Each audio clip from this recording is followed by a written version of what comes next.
नमस्कार, स्वागत है आप सभी का। आप देख रहे हैं इंडिया न्यूज हरियाणा। मैं हूं आपके साथ जया मिश्रा। बुलेटिन की शुरुआत करेंगे और सबसे पहले कोरोना का क्या हाल है देश में ये देखेंगे। तो अपडेट आपको बता दें, पूरी दुनिया में इस वक्त कोरोना का कोहराम मचा हुआ है और पूरी दुनिया की अगर बात की जाए तो मरीजों की संख्या 1,32,00,000 के पार पहुंच चुकी है।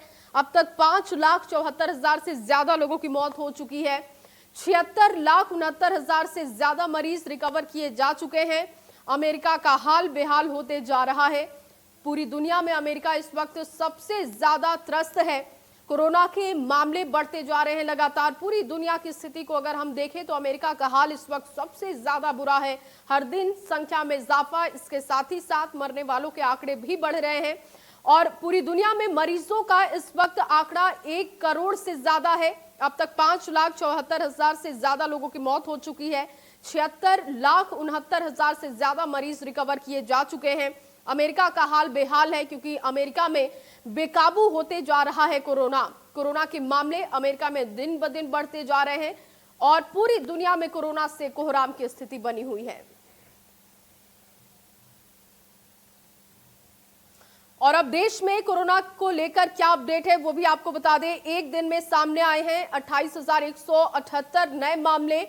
मरीजों की संख्या 9,07,000 के पार पहुंच चुकी है, जबकि देश में 3,11,000 से ज्यादा मरीज अभी भी एक्टिव हैं। अब तक 23,727 मरीजों की मौत हो चुकी है, तो 9 लाख के पार पहुंच चुका है कोरोना का आंकड़ा। देश की स्थिति को अगर आप देखते हैं तो 23,727 लोग अभी तक अपनी जान गंवा चुके हैं। रिकवरी अच्छी है लेकिन मामले नहीं थम रहे हैं। कोरोना के मरीजों की संख्या में लगातार इजाफा हो रहा है। रिकॉर्ड एक दिन में 28,178 नए मामले सामने आए हैं।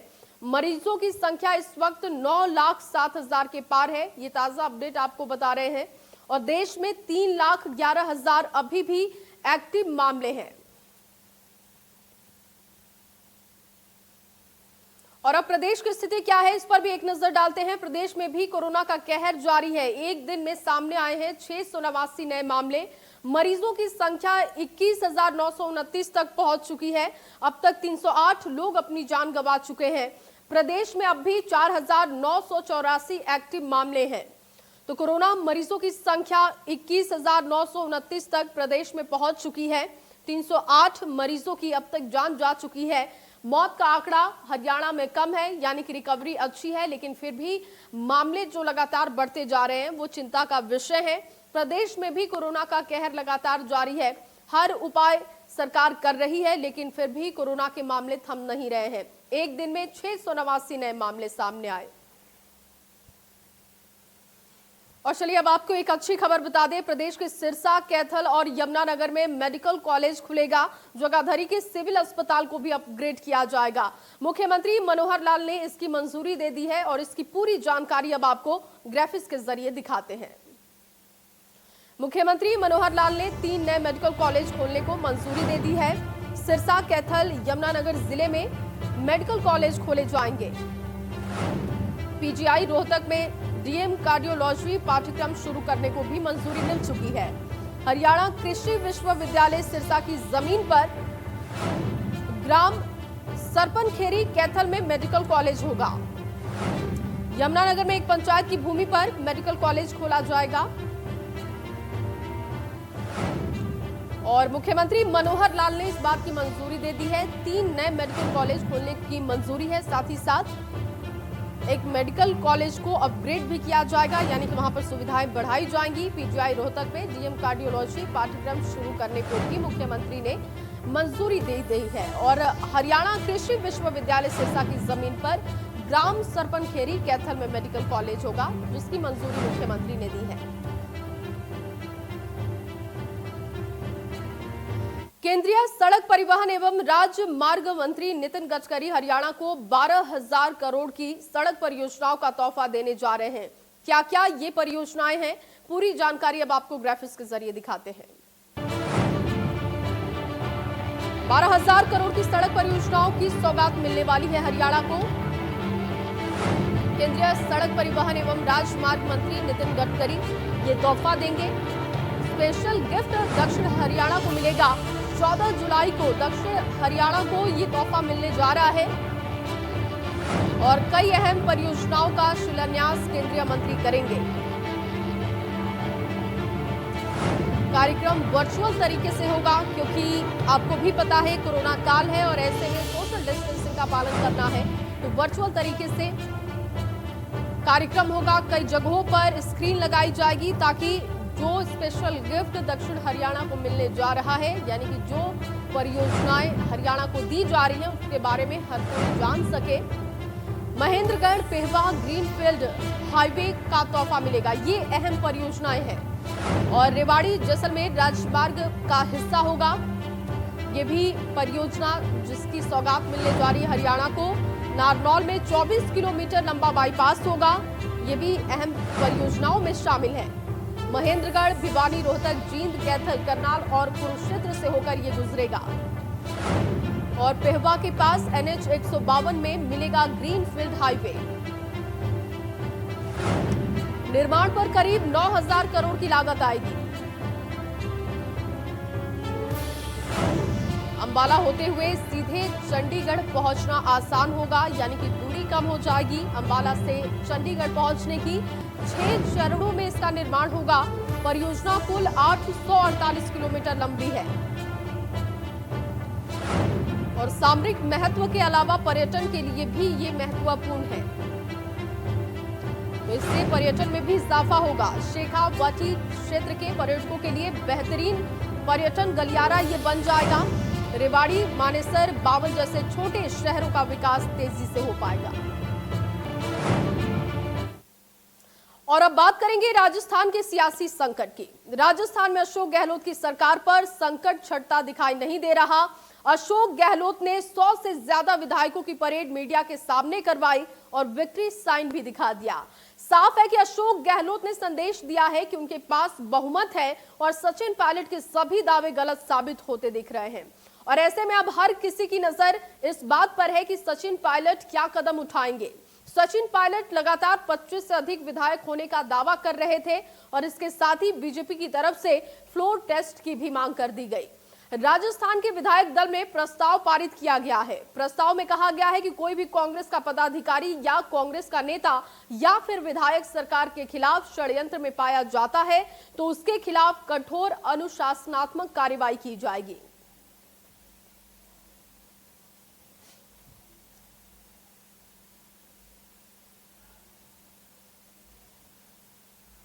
और चलिए अब आपको राजस्थान की सियासत का पूरा गणित ग्राफिक्स के जरिए दिखाते हैं। तो राजस्थान में कुल सीट 200 है, बहुमत के लिए 101 संख्या चाहिए। कांग्रेस के पास इस वक्त 107 विधायक हैं, निर्दलीय 12, अन्य 6। इसमें आप देख रहे हैं कि बीजेपी 72 सीटों पर, जबकि RLP के 3 हैं। बीजेपी को कुल 75 चाहिए, अन्य 6 हैं। ये कुल आंकड़ा है। अगर बहुमत के गणित को समझते हैं, सरकार को लेकर जो दावे हो रहे हैं उन दावों के हिसाब से कुल सीट 200 है, बहुमत के लिए 101 संख्या होनी चाहिए। कांग्रेस के पास इस वक्त 107 है, निर्दलीयों की संख्या 12 है, जबकि अन्य की संख्या इस वक्त 6 है। कांग्रेस कुल 125, बीजेपी 72, RLP 3 और बीजेपी को कुल 75 सीट चाहिए।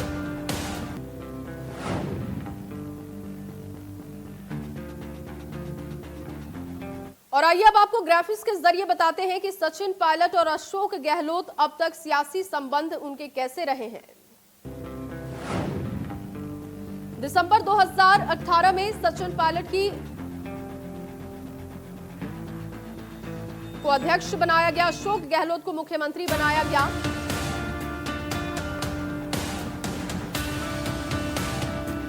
मई 2019 लोकसभा के दौरान उन दोनों के बीच तल्खियां देखने को मिली थी।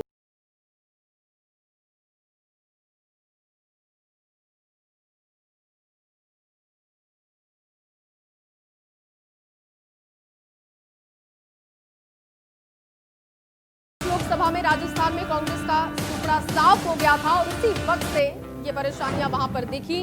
सचिन पायलट और अशोक गहलोत में हमेशा से ही नाराजगी दोनों के बीच रही है। अशोक गहलोत को मुख्यमंत्री जब बनाया गया उस वक्त सचिन पायलट की नाराजगी ज्यादा दिखी और अभी भी सचिन पायलट चाहते हैं कि उनको तवज्जो कांग्रेस दे, लेकिन इस तरीके की स्थिति कभी बनी नहीं। वो कई विभागों पर मंजूरी चाहते हैं, लेकिन कांग्रेस की तरफ से वो मंजूरी नहीं मिल पा रही है। राजस्थान के सियासी संकट पर हरियाणा के डिप्टी सीएम दुष्यंत चौटाला ने भी बयान दिया। दुष्यंत ने कहा कि अगर प्रदेश की जनता किसी युवा नेतृत्व के साथ जुड़ती है तो उसको अपनाकर बदलाव की तरफ चलती है। मैं मानता हूं कि समय आ चुका है कि बड़ी पार्टियों को भी इस पर सोचना चाहिए। मैं तो किसी पार्टी के पूरे विधायक दल को तो लेकर नहीं भागा। युवाओं को अलग पार्टी से अलग देखो, अगर प्रदेश की जनता किसी युवा नेतृत्व के साथ जुड़ती है, उसको अपनाती है और उसके विचारों से जुड़कर बदलाव की ओर चलती है, तो मुझे लगता है कि समय आ चुका। इसके ऊपर बड़ी पार्टियों को भी सोचना चाहिए। हरियाणा के अंदर तो रीजनल तौर पे तो कदम हमने उठाया, पर नेशनल तौर पे जैसे कांग्रेस का हाल मच रहा है, मैं तो एक चीज़ कह सकता हूँ, कांग्रेस के नेता का ही कल बयान था, महाराष्ट्र के बड़े सीनियर नेता का, कि अगर इस तरह से लोग भागते रहे तो कांग्रेस में बचेगा क्या। तो मुझे लगता है ये धीरे धीरे हरियाणा की ओर आ रहा है। मेरे ख्याल से शुरुआत तो ये मध्य प्रदेश से हुई, अब राजस्थान, और जैसे टिड्डी हरियाणा में आया, अगर कांग्रेस में भी ऐसा कुछ आ जाता है हरियाणा में, तो फिर आप यहाँ भी कई भागते देखो। हरियाणा में बार बार टिड्डी दल के हमले ने किसानों की फसलों को बर्बाद कर दिया है। एक तरफ किसान खून के आंसू रो रहा है, वहीं अब टिड्डियों पर भी सियासत शुरू हो चुकी है। कांग्रेस प्रदेशाध्यक्ष कुमारी सैलजा ने टिड्डियों से निपटने को लेकर एक बार फिर से सरकार पर लापरवाही बरतने का आरोप लगाया है। रिपोर्ट देखते हैं।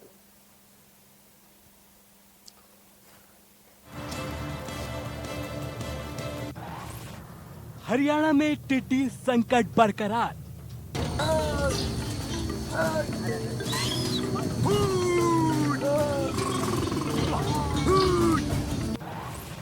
सरकार पर फिर विपक्ष का वार।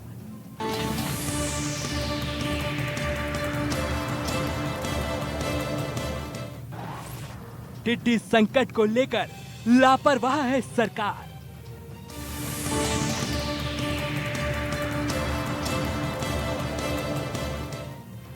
एक तरफ टिड्डियों के बार बार हमले से किसानों की हजारों एकड़ फसल बर्बाद हो गई है।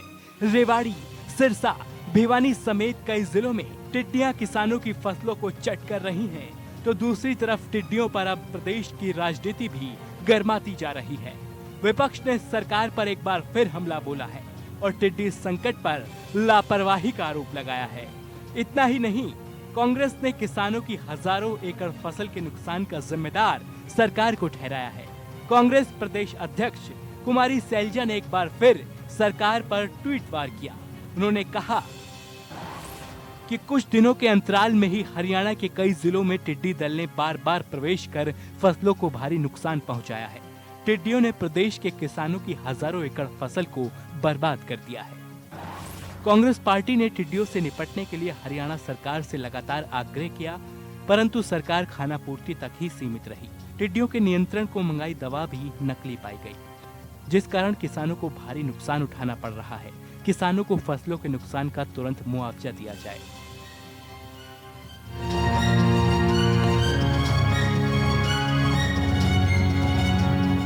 विपक्ष टिड्डी संकट से निपटने में सरकार को पूरी तरह से फेल बता रहा है, साथ ही किसानों की फसलों के नुकसान के मुआवजे की मांग कर रहा है। दिनों हमने हरियाणा सरकार को चेताया था कि हरियाणा पर भी देश के दूसरे भागों की तरह टिड्डी दलों का एक बहुत बड़ा हमला होने वाला है और सरकार को इसके पुख्ता इंतजाम करने चाहिए। सरकार ने अपनी ओर से दिखावा ज़रूर किया, दवाई व्यापक रूप से छिड़कवाई गई, लेकिन अब जो पता चला है कि यह दवाई जिसका व्यापक रूप से इस्तेमाल हुआ वो नकली थी, मानकों पर वो सही नहीं उतरी, खरी नहीं उतरी। ये इतना बड़ा घोटाला इस पैमाने पर हुआ है तो हरियाणा के किसानों का जो नुकसान हुआ एक और उसकी भरपाई हरियाणा सरकार कैसे करेगी, और दूसरी ओर ये एक बहुत बड़ा घोटाला जो हुआ है इसकी कैसे निष्पक्ष जांच हो। ये माननीय मुख्यमंत्री जी को इसके बारे में देखना होगा और ये देखें कि दोषी लोग कौन हैं, उनको क्या दंड मिले। लेकिन दूसरी तरफ कृषि मंत्री जेपी दलाल लगातार दावा ठोक रहे हैं कि किसानों को घबराने की जरूरत नहीं। कृषि विभाग टिड्डियों से निपटने के लिए पूरी तरह से मुस्तैद है। साथ ही टिड्डियों को राजस्थान सीमा से हरियाणा में घुसते ही ड्रोन के माध्यम से कीटनाशक का छिड़काव कर नष्ट किया जा रहा है।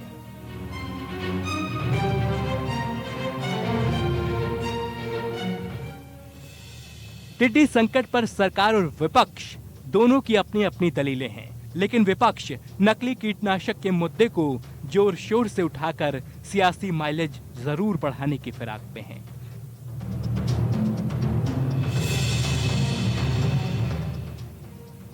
Bureau report, India news Haryana.